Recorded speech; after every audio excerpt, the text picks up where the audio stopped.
Assalamualaikum warahmatullahi wabarakatuh. Perkenalkan, saya Ahmad Nuryanto, NIM 2307017092, ingin melanjutkan materi mengenai komposisi rotasi di satu titik. Nah, langsung saja ke materinya. Nah, kita akan memasuki ke dalam materi yaitu komposisi rotasi. Komposisi rotasi di satu titik. Pada bagian ini, kita akan mempelajari himpunan yang terdiri dari semua rotasi pada titik yang sama terhadap operasi komposisi atau yang dinotasikan dengan nol kecil yang telah ditetapkan pada modul 1. Komposisi rotasi merupakan bagian transformasi. Oleh karena itu, perhatikan teorema 5.1 dan 5.11. Nah, mari kita lihat teorema 5.10 yang berbunyi komposisi dua rotasi dengan pusat pada titik yang sama merupakan rotasi dengan pusat yang sama pula. Nah, untuk buktinya kita lihat yang mempunyai buku ya, itu ada tertulis bukti titik A pada bidang Euclid V dan negatif 180 derajat kurang dari μ1 kurang dari 180 derajat dan negatif 180 derajat kurang dari μ2 kurang dari 180 derajat. Rho A μ1 dan Rho A μ2. Nah, berdasarkan teorema 5.4, Rho A P1 sama dengan mu T, komposisi mu S dengan A sama dengan T irisan S, dan sudut dari S ke T adalah setengah P1 dan Rho A P2 sama dengan mu M, komposisi mu T dengan A sama dengan M irisan T, dan sudut dari T ke M adalah setengah P2. Dengan demikian, sudut dari S ke M adalah setengah P1 plus P2. Nah, yang di bawah itu adalah perhitungan untuk mencari Rho A P dengan P sama dengan setengah P1 plus P2. Bisa dilihat yaitu untuk mencari perhitungannya seperti itu. Nah, kita lanjut ke teorema 5.11 yang bunyinya bila P1 dan P2 maka terdapat hubungan berikut ini. Yang pertama, jika 0 derajat kurang dari mutlak P1 plus P2 kurang dari 180 derajat maka P sama dengan P1 plus P2. Kedua, jika mutlak P1 plus P2 sama dengan 180 derajat maka Rho A P suatu setengah putaran. Ketiga, jika P1 plus P2 lebih besar dari 180 derajat, maka P sama dengan P1 plus P2 kurang dari 360 derajat. Yang keempat, jika P1 plus P2 kurang dari negatif 180 derajat, maka P sama dengan P1 plus P2 plus 360 derajat.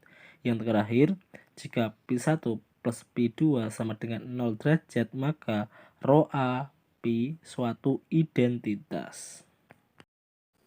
Nah, kita langsung lanjut ke buktinya. Yang pertama, 0 derajat kurang dari mutlak P1 plus P2 kurang dari 180 derajat berarti negatif 180 derajat kurang dari P1 plus P2 kurang dari 180 derajat. Karena P sama dengan P1 plus P2, maka negatif 180 derajat kurang dari P kurang dari 180 derajat. Jadi P memenuhi definisi 5.5. Nah, yang kedua, mutlak P1 plus P2 sama dengan 180 derajat berarti A P1 plus P2 sama dengan 180 derajat. Atau B P1 plus P2 sama dengan negatif 180 derajat. Untuk P1 plus P2 sama dengan 180 derajat, maka Rho A P sama dengan Rho A 180 derajat P, misalkan P aksen sama dengan Rho A 180 derajat P, maka M sudut PAP aksen sama dengan 180 derajat dan PA sama dengan P aksen A. Hal ini berarti bahwa A titik tengah garis P aksen, jadi sigma A P sama dengan P aksen. Artinya rho A P sama dengan sigma A P, setiap P anggota dari V. Akibatnya rho A P sama dengan sigma A P dengan dengan P sama dengan P1 plus P2 sama dengan 180 derajat. Untuk P1 plus P2 sama dengan negatif 180 derajat. Maka rho A P sama dengan rho A negatif 180 derajat P. Misalkan P aksen sama dengan rho A negatif 180 derajat P, maka M sudut PA P aksen sama dengan negatif 120 derajat dan PA sama dengan P aksen A. Hal ini berarti juga bahwa A titik dengan garis P aksen, jadi sigma A P sama dengan P aksen. Artinya rho A P sama dengan sigma A P setiap P anggota dari V. Akibatnya rho A P sama dengan sigma A P dengan P sama dengan P1 plus P2 sama dengan negatif 180 derajat. Jadi apabila mutlak P1 plus P2 sama dengan 180 derajat, maka PA suatu setengah putaran. Nah, untuk bukti yang ketiga, P1 plus P2 lebih dari 180 derajat, tetapi kita mengetahui dari definisi 5.5 bahwa P1 plus P2 kurang dari 360 derajat, artinya didapat 180 derajat kurang dari P1 plus P2 kurang dari 360 derajat.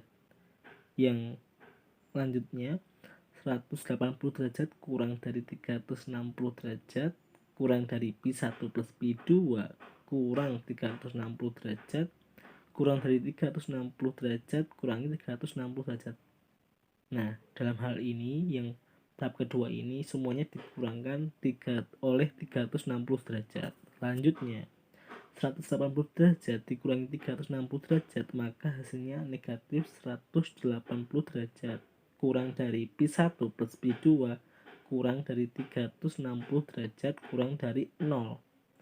Nah, selanjutnya negatif 180 derajat kurang dari P1 plus P2 kurang dari 360 derajat kurang dari 180 derajat. Nah, dalam hal ini saya mungkin kekurangan referensi kenapa pada tahap ini bisa muncul angka 180 derajat, mungkin ada kaitannya dengan teorema yang di atasnya mungkin ini yang belum saya temui.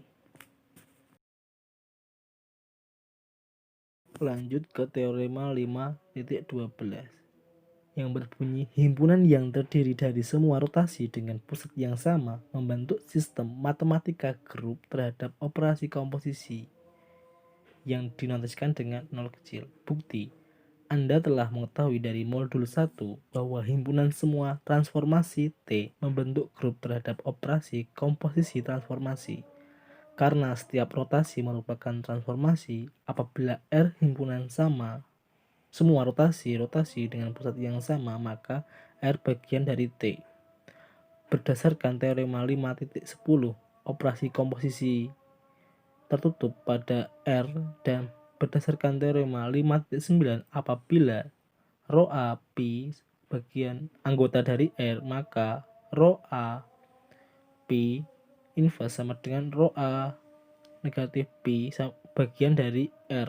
Karena R tertutup terhadap operasi komposisi dan setiap rho A P anggota dari R, anggota bagian dari R, mengakibatkan rho A P inverse anggota bagian dari R. Berdasarkan teorema pada struktur aljabar tentang subgrup, maka R komposisi merupakan subgrup dari grup transformasi T komposisi. Jadi R komposisi adalah sebuah grup.